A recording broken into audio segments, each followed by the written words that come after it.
إن الحمد لله نحمده ونستعينه ونستغفره ونؤمن به ونتوكل عليه ونعوذ بالله من شرور أنفسنا ومن سيئات أعمالنا من يهده الله فلا مضل له ومن يضلل فلا هادي له وأشهد أن لا إله إلا الله وحده لا شريك له وأشهد أن محمدا عبده ورسوله اللهم صل على محمد وعلى آل محمد كما صليت على إبراهيم وعلى آل إبراهيم إنك حميد مجيد اللهم بارك على محمد وعلى آل محمد كما باركت على إبراهيم وعلى آل إبراهيم إنك حميد مجيد أما بعد فإن خير الحديث كتاب الله وخير الهدي هدي محمد صلى الله عليه وسلم وشر الأمور محدثاتها وكل محدثة بدعة وكل بدعة ضلالة وكل ضلالة في النار.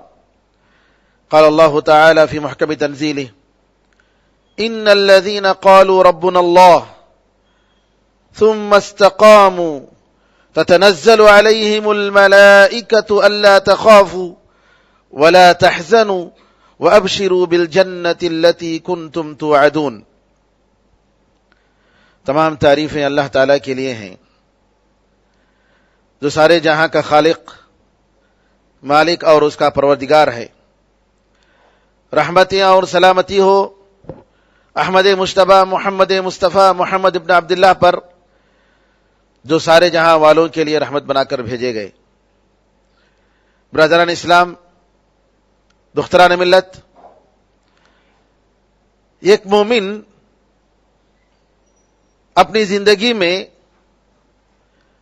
ہمیشہ یہ فکر کرتا ہے، اس کو یہ فکر لاحق ہوتی ہے کہ میں اللہ تعالی کے احکام پر جیسا پابند ہونا چاہیے ویسا میں نہیں ہوں. مجھ سے غلطیاں ہو رہی ہیں، گناہوں سے بچنا چاہتا ہوں لیکن گناہ کرتے جا رہا ہوں. غلطیاں ہو رہی ہیں، فرائض کی پابندی کرنے کا شوق ہے، جذبہ ہے، لیکن چھوٹ جاتی ہیں. ایک مومن ہمیشہ اس قسم کی فکر کرتا رہتا ہے اور یہ ایمان کی علامت ہے. اور اگر وہ یہ سمجھتا ہے کہ میں پرفیکٹ مومن ہوں، اللہ تعالیٰ کے احکام میں صحیح طریقے سے بجا لا رہا ہوں اور میں کوئی غلط کام نہیں کر رہا ہوں، یہ نفاق ہے،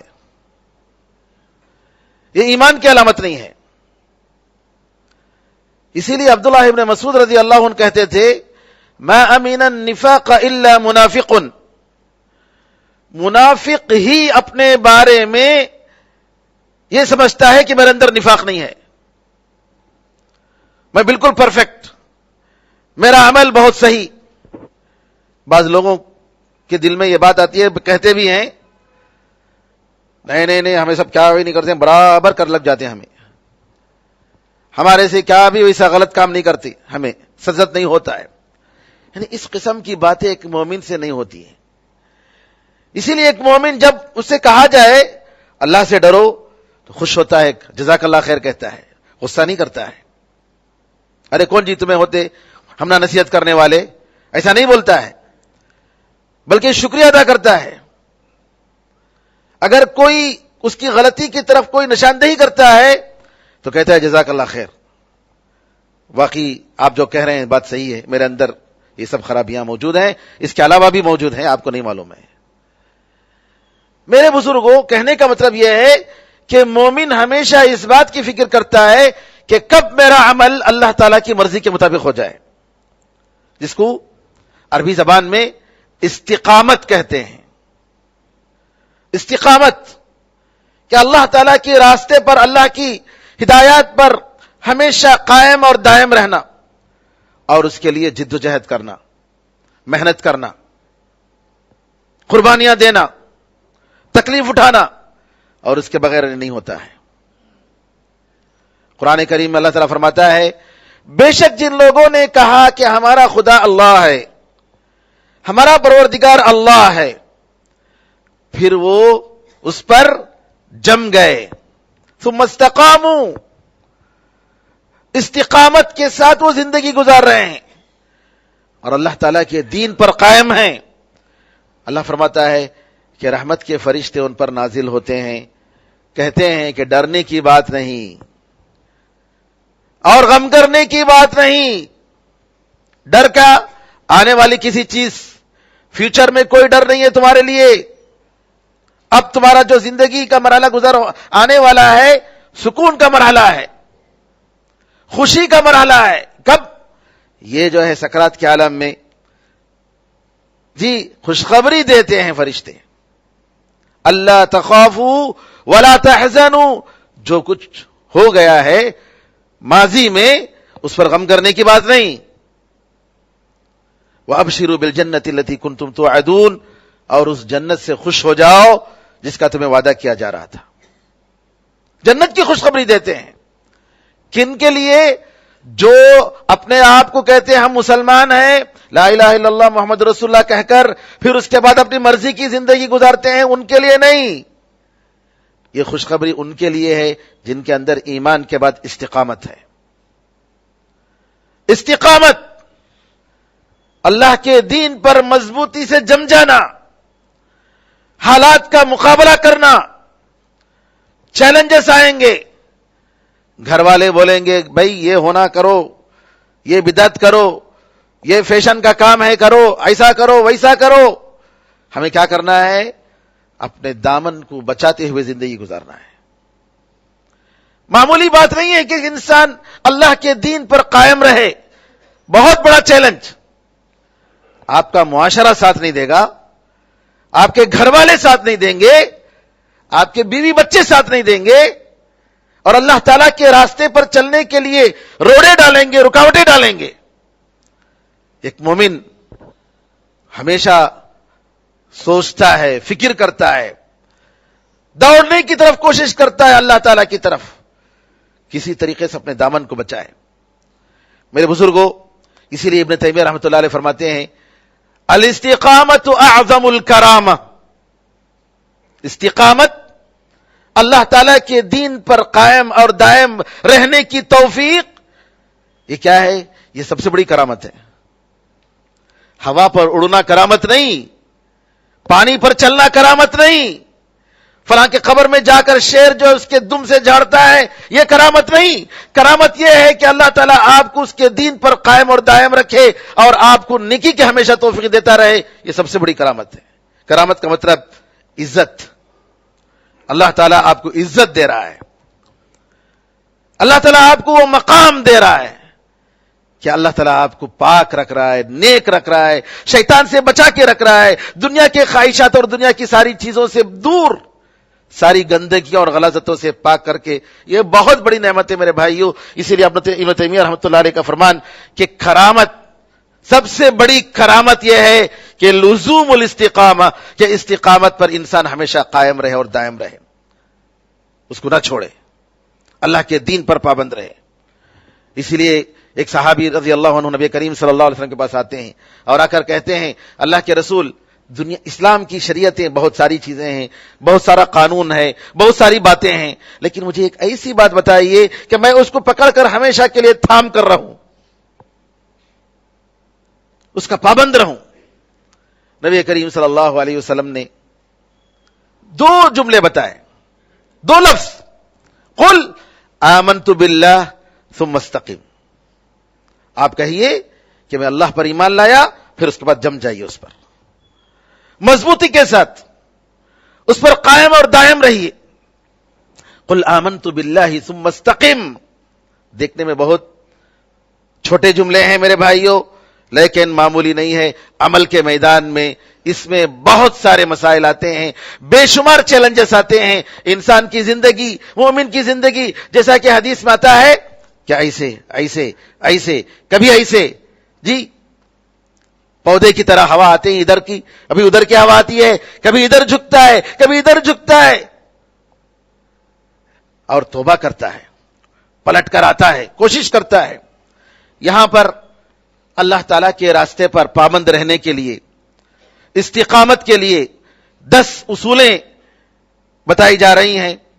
اللہ سے دعا ہے کہ اللہ تعالی ہم سب کو سمجھنے کی اور اس پر عمل کرنے کی توفیق عطا فرمائے. سب سے پہلا اصول استقامت کے لیے، اللہ کی ہدایت کے لیے، یہ ہے کہ یہ بات یاد رکھیے کہ استقامت اللہ تعالی کے دین پر قائم اور دائم رہنا، اس پر پابند رہنا، یہ محض اور محض صرف اور صرف اللہ کی توفیق ہے. یہ میرے اور آپ کے ہاتھ میں نہیں ہے، یہ کسی کے ہاتھ میں نہیں ہے، یہ اللہ کے ہاتھ میں ہے. اللہ نے نبی کریم صلی اللہ علیہ وسلم کو کہہ دیا انک لا تہدی من احببت ولکن اللہ یہدی من یشاء. اے محمد، آپ جن کو چاہے ہدایت نہیں دے سکتے، لیکن اللہ تعالیٰ جسے چاہے ہدایت دیتا ہے. ہدایت، استقامت، یہ اللہ کی توفیق ہے میرے بھائیوں. قرآن میں اللہ تعالیٰ فرماتا ہے لَقَدْ أَنزَلْنَا آيَاتٍ مُبَيِّنَاتٍ وَاللَّهُ يَهْدِي مَن يَشَاءُ إِلَى صِرَاطٍ مُسْتَقِيمٍ. ہم نے بالکل کھلی بالکل واضح اور کلیئر آیتیں ہم نے نازل کی ہیں، اور اللہ تعالیٰ جسے چاہے وہ ہدایت دیتا ہے سیدھے راستے کی طرف. اللہ جسے چاہے. إِنْ هُوَ إِلَّا ذِكْرٌ لِلْعَالَمِينَ. یہ تو ایک نصیحت ہے سارے جہاں والوں کے لیے. لمن شاء منکم ان یستقیم. تم میں سے جو سیدھا ہونا چاہے، تم میں سے جو استقامت چاہے. وما تشاءون الا ان یشاء اللہ رب العالمین. یاد رکھو کہ تم چاہ بھی نہیں سکتے الا کہ سارے جہانوں کا پروردگار اللہ تعالیٰ چاہے تبھی تم چاہ سکتے ہو، تبھی تمہارے اندر ارادہ آئے گا، تبھی تمہارے اندر جذبہ آئے گا، ورنہ تمہارے اندر ارادہ بھی نہیں آ سکتا، تمہارے اندر جذبہ بھی پیدا نہیں ہو سکتا ہے. مشیت اور توفیق کس کے ہاتھ میں ہے؟ اللہ کے ہاتھ میں ہے. اللہ فرماتا ہے ان هذه تذکرہ، بے شک یہ قرآن نصیحت ہے، ریمائنڈر ہے. فمن شاء اتخذ الى ربه سبیلا. جو چاہے اپنے اللہ تعالیٰ کی طرف، اپنے پروردگار کی طرف راستہ بنا لے. وما تشاءون الا ان یشاء اللہ. تم ہرگز چاہ نہیں سکتے، ارادہ نہیں کر سکتے الا ہے کہ اللہ تعالیٰ چاہے. ان اللہ کان علیما حکیما. بے شک اللہ تعالیٰ بڑا جاننے والا ہے، بڑی حکمت والا ہے. اس کو معلوم ہے کہ جنت کو کس میں داخل ہونا چاہیے، اس کو معلوم ہے کہ دوزخ کو کون جائے گا. اللہ تعالیٰ جانتا ہے. اس کے فیصلے بالکل انصاف پر مبنی ہوتے ہیں، وہ ظلم نہیں کرتا ہے، اس کا علم ہر چیز پر حاوی ہے. یدخل من یشاء فی رحمتہ. وہ جسے چاہے اپنی رحمت پہ داخل کرتا ہے. والظالمین اعد لهم عذابا علیما. اور ظالموں کے لیے دردناک عذاب تیار رکھا ہے. میرے بھائیوں، استقامت کے راستے میں سب سے پہلا اصول یہ ہے کہ آپ صدق دل کے ساتھ اللہ تعالی کی طرف پلٹ کر اللہ سے استقامت مانگے. اے اللہ مجھے سیدھا راستہ عطا فرما، اے اللہ مجھے ہدایت دے، اے اللہ مجھے نیکی کی توفیق دے، اے اللہ مجھے اس برائی سے روک لے، اے اللہ مجھے اس غلاظت سے روک لے، اے اللہ میرے نفس کو تیرے دین پر قائم رکھ. صدق دل کے ساتھ آدمی ہمیشہ اللہ تعالی سے التجا کرتا رہے، مانگتا رہے اور اپنے عاجزی کا اظہار کرتا رہے. بتائے کہ میں کچھ نہیں ہوں، اے اللہ تیری توفیق کے بغیر میں کچھ نہیں ہوں. تو یہاں پر استقامت کے راستے میں سب سے پہلا اصول کہ ہم صدق دل کے ساتھ، پورے توجہ کے ساتھ اللہ تعالیٰ سے گڑ گڑا کر مانگے کہ اے اللہ ہمیں استقامت نصیب فرما. کیوں؟ اس لیے کہ استقامت اللہ تعالیٰ کے ہاتھ میں ہے. اس لیے نبی کریم صلی اللہ علیہ وسلم سارے انسانوں کے سردار، سید ولد آدم یوم القیامہ، سارے انبیاء میں سب سے افضل، امام الانبیاء و امام المتقین، دعا کرتے تھے اللہم یا مقلب القلوب ثبت قلبی علی طاعتک. اے اللہ، اے دلوں کے پلٹانے والے، میرے دل کو تیرے دین پر ثابت رکھ، تیری اطاعت و فرما برداری پر ثابت رکھ. یا مصرف القلوب صرف قلبی الی دینک. اے دلوں کے پلٹانے والے، میرے دل کو تیرے دین کی طرف پلٹا دے، تیری نافرمانی کی طرف مت پلٹا. کس کی توفیق؟ یہ اللہ کی توفیق ہے. کون مانگ رہے ہیں؟ محمد صلی اللہ علیہ وسلم. حدیث میں آتا ہے کہ لوگوں کے دل رحمان کے 2 انگلیوں کے بیچ ایک دل کے مانند ہیں، جیسے چاہے وہ پلٹاتا ہے، یقلبھا کیف یشاء۔ اسی لیے ہم میرے بھائیوں نماز میں ایک دن میں فرض نمازوں میں 17 مرتبہ اللہ تعالیٰ سے ہدایت مانگتے ہیں، کھانا پینا نہیں جی، دنیا کی دولت نہیں، اہدنا الصراط المستقیم، اے اللہ ہمیں سیدھا راستہ دکھا دے۔ یہاں ہدایت سے مراد صرف حق کا علم نہیں ہے، ایک تو ہدایت علم ہے کہ علم اللہ تعالیٰ حق جاننے کی ہدایت دے ہمیں، ایک تو یہ بات۔ کتنے ایسے لوگ ہیں باطل کو حق اور حق کو باطل سمجھ رہے ہیں، کتنے ایسے لوگ ہیں جو صحابہ رضی اللہ تعالیٰ عنہم کی شان میں گستاخی کر کے یہ سمجھ رہے ہیں کہ یہی صحیح اسلام ہے، کتنے ایسے لوگ ہیں جو نعوذ باللہ غیر اللہ کے سامنے اپنے سر کو جھکا کر سمجھتے ہیں کہ یہی توحید ہے، کتنے ایسے لوگ ہیں جو میلاد النبی اور فاتحہ کے کنڈے وغیرہ سب سارے سام کر کے یہ سمجھتے ہیں کہ یہ نبی کریم صلی اللہ علیہ وسلم کی سنت ہے، ان کو علم کی حق کی ہدایت نہیں ہوئی، یہ حق کی ہدایت سے دور ہیں۔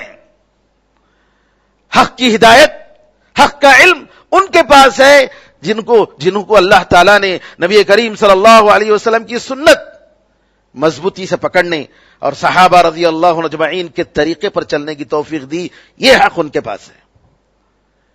دنیا میں آج ہزاروں فرقے اور جماعتیں ہیں، لیکن افسوس اکثر ایسے لوگ ہیں جو باطل کو حق سمجھ رہے ہیں، حق کو باطل سمجھ رہے ہیں۔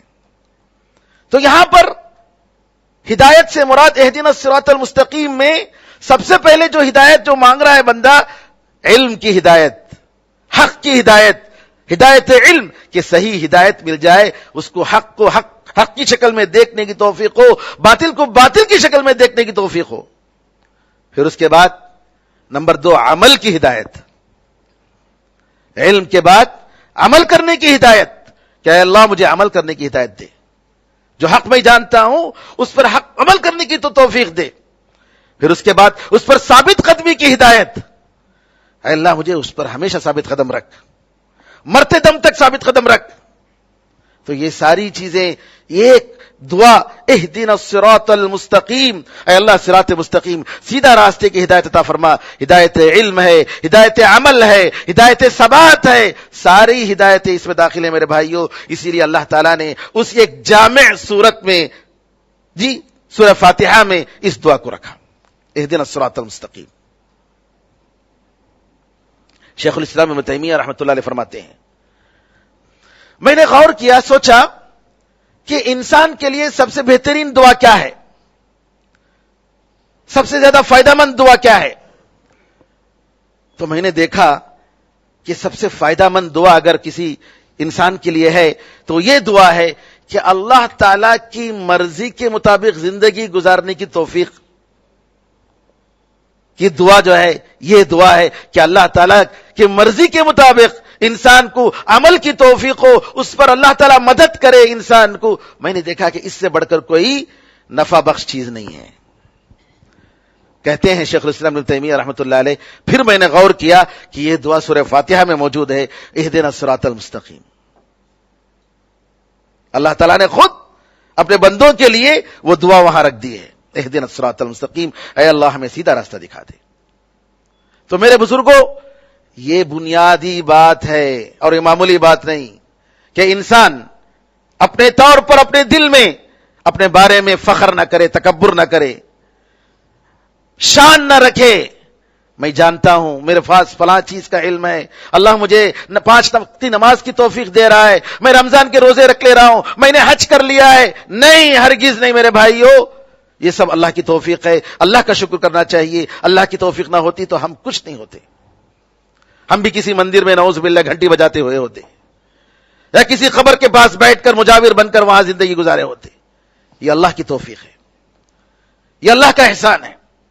اور اس توفیق پر ثابت قدمی کے لیے اللہ ہی سے دعا کرنی ہے، اللہ ہی سے مانگنا ہے۔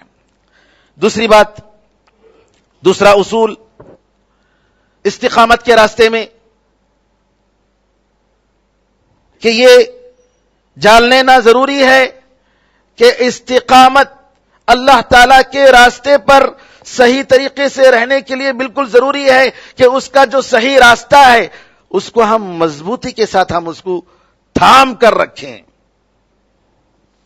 اس کو نہ چھوڑیں۔ صراط مستقیم، کہیں غلطی ہو رہی ہے فوراً چوکنا ہوتا ہے، فوراً میں کیا کر رہا ہوں، میں کدھر جا رہا ہوں، میری عمر کا کیا تقاضا ہے، اللہ نے مجھے اسی لیے پیدا کیا۔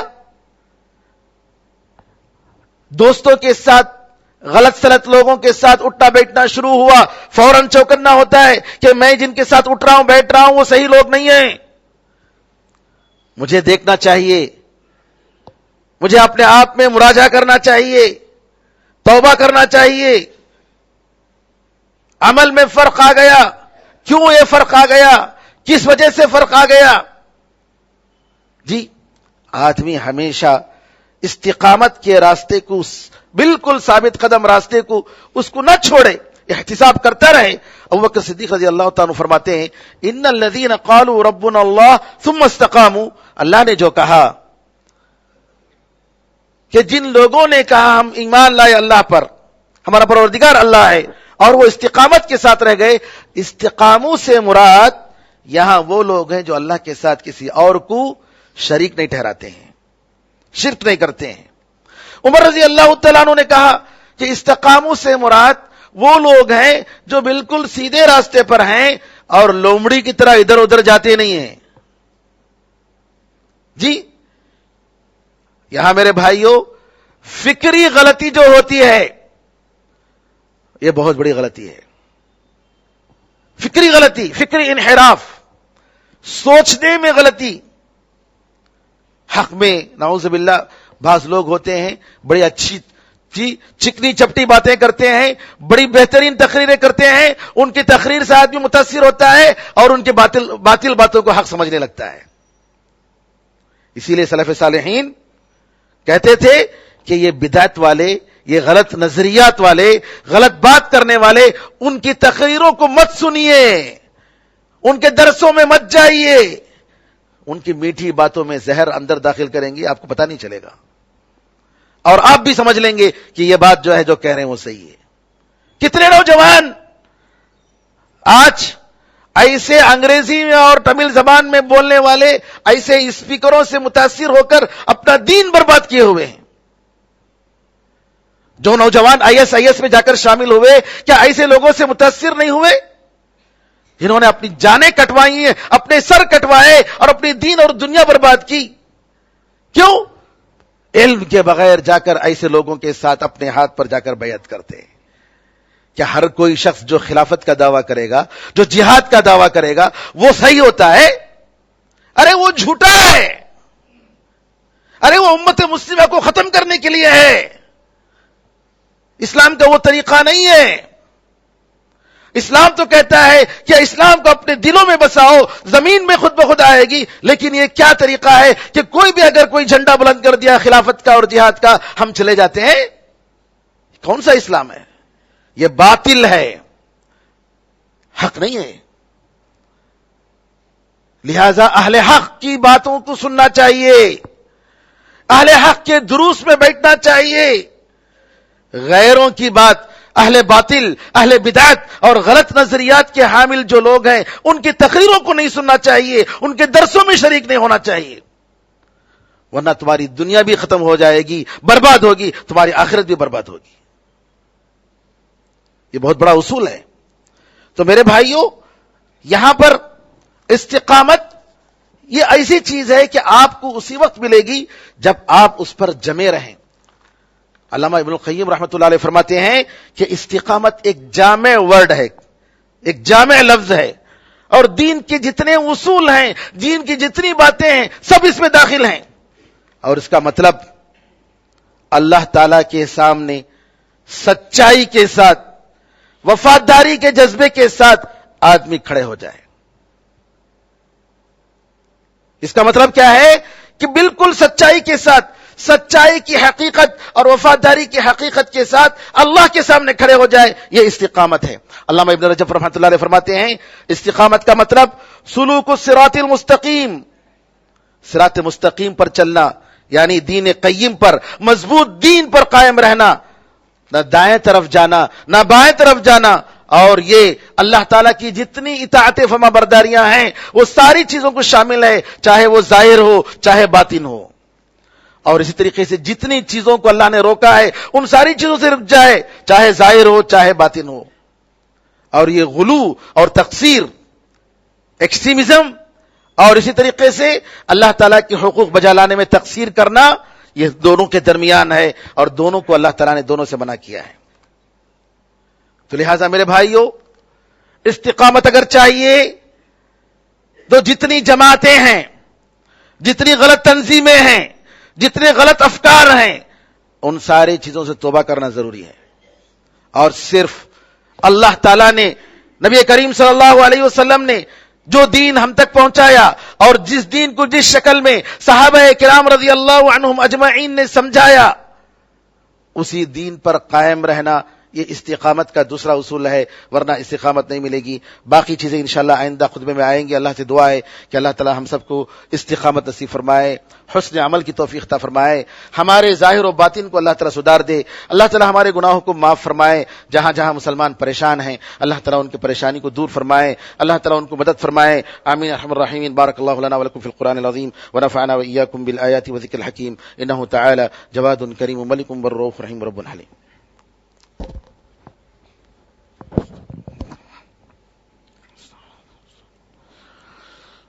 إن الحمد لله نحمده ونستعينه ونستغفره ونؤمن به ونتوكل عليه ونعوذ بالله من شرور أنفسنا ومن سيئات أعمالنا، من يهده الله فلا مضل له ومن يضلل فلا هادي له، وأشهد أن لا إله إلا الله وحده لا شريك له، وأشهد أن محمدا عبده ورسوله۔